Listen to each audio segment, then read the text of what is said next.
Halo, perkenalkan saya Nova Novianti dari kelas Akuntansi Reguler Sore A dengan NIM 0321101 akan membahas tentang perencanaan sumber daya manusia dalam mata kuliah Manajemen Sumber Daya Manusia.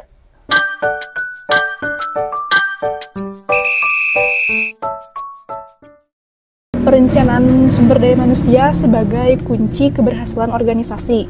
Perencanaan sumber daya manusia merupakan proses strategis yang melibatkan perencanaan, perekrutan, pengembangan, dan retensi talenta terbaik untuk mencapai tujuan organisasi.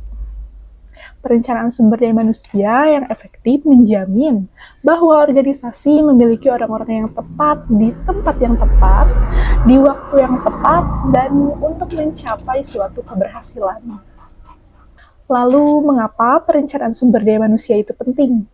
Yang pertama adalah meminimalkan resiko, menghindari kekurangan atau kelebihan tenaga kerja, mencegah perputaran karyawan yang tinggi, dan memastikan kesinambungan bisnis.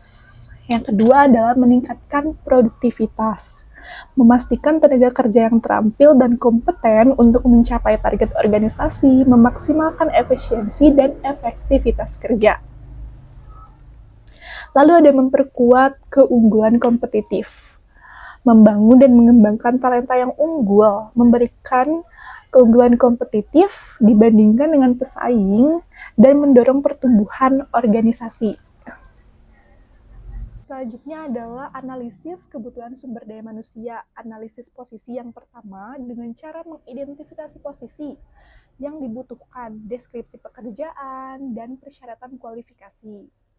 Yang kedua ada permintaan proyek, menentukan jumlah tenaga kerja yang diperlukan untuk proyek tertentu berdasarkan kebutuhan jangka pendek atau jangka panjang. Lalu ada perkiraan permintaan masa depan, memproyeksikan kebutuhan tenaga kerja di masa depan berdasarkan tren pasar, pertumbuhan bisnis, dan rencana strategis organisasi. Lalu ada perekrutan dan seleksi, dimulai dari pencarian calon, mencari dan mengidentifikasi calon karyawan potensial, bisa melalui situs web, rekrutmen, media sosial, atau jaringan profesional. Lalu kita bisa melakukan wawancara dengan calon karyawan mengenai kompetensi, pengalaman, kesesuaian, dan budaya organisasi. Lalu ada evaluasi dan seleksi, menganalisis hasil wawancara, melakukan tes kompetensi, dan memilih calon karyawan yang paling memenuhi kualifikasi. Setelah melakukan perekrutan, kita juga bisa mengembangkan atau melakukan pengembangan kompetensi kepada sumber daya manusia. Bisa dilakukan dengan cara pelatihan, meningkatkan pengetahuan dan keterampilan karyawan melalui pelatihan formal atau informal. Selain pelatihan, kita juga bisa melakukan mentoring. Mentoring itu memberikan bimbingan dan arahan dari mentor yang berpengalaman kepada karyawan. Lalu ada penugasan, memberikan kesempatan kepada karyawan untuk mengambil peran baru dan mengembangkan kemampuan mereka.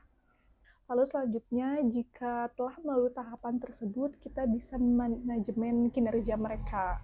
Nah, bagaimana sih caranya? Itu bisa dilakukan dengan penilaian kinerja, dengan cara mengevaluasi, mengukur pencapaian terhadap target, dan memberikan umpan balik. Lalu ada penghargaan atau reward, ya, promosi, memberikan penghargaan kepada karyawan yang berprestasi dan membuka peluang promosi bagi karyawan untuk menunjukkan potensi. Lalu ada pembangkitan potensi, ya. Selanjutnya ada retensi dan suksesi, itu bisa dimulai dengan kepuasan karyawan, lalu program pengembangan, lalu ada budaya organisasi, komunikasi dan transparansi, lalu kesempatan karir.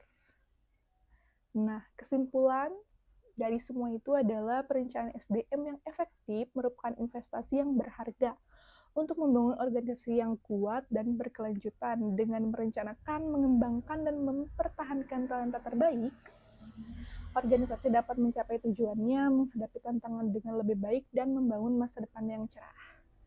Sekian pembahasan dari saya. Assalamualaikum warahmatullahi wabarakatuh.